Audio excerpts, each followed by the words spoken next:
de changer de gouvernement. Attention, attention. La loi de finances de la sécurité sociale qui nous impacte doit se discuter sur un temps de 2 mois. Donc nous appelons à une grève illimitée à l'assistance publique des hôpitaux. Merci de votre écoute. Alors l'intersyndicale s'est créée le lendemain des annonces de M. Bayrou sur son plan de régression sociale. C'est monté d'un coup. Les collègues ont appelé les organisations et du coup les organisations syndicales ont été obligées de se rencontrer au mois d'août, début août, de manière rapide. Il y a beaucoup d'AG qui se font dans les hôpitaux. Là on en a eu 20 sur 39 hôpitaux. La semaine prochaine on en a 10 autres. Vous voyez, ça, en fait, ça monte en crescendo. Et c'est à partir des assemblées générales des hôpitaux qui font remonter leurs revendications, leur colère et tout. Et ce qui est sorti beaucoup, c'était les jours fériés, c'était la 5e semaine congé payé, et beaucoup la question du doublement des franchises, parce que nous, dans le milieu de la santé, forcément...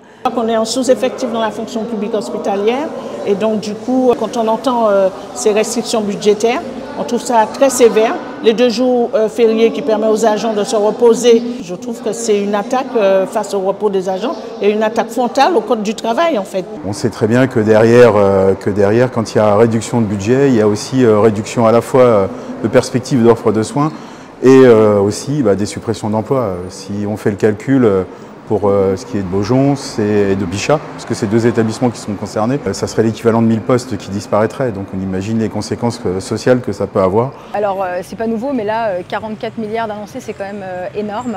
Et l'impact, c'est en faisant des suppressions de budget comme ça, on a moins de matériel, de choses pour travailler correctement, et donc les conditions de travail des agents se dégradent, et par conséquent, les conditions de prise en charge des patients se dégradent également. Et ça, c'est inacceptable. Il y a des hôpitaux qui, aujourd'hui, auront, par exemple le 10, un piquet de grève à l'entrée de l'hôpital.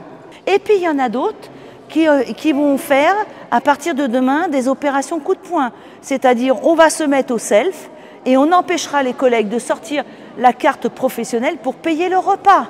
On va faire des opérations pour la gratuité des parkings. Voilà, il y a une raison à tout ça, c'est qu'on veut faire comprendre que le service public, ce n'est pas la carte bleue, c'est la carte verte, la carte vitale.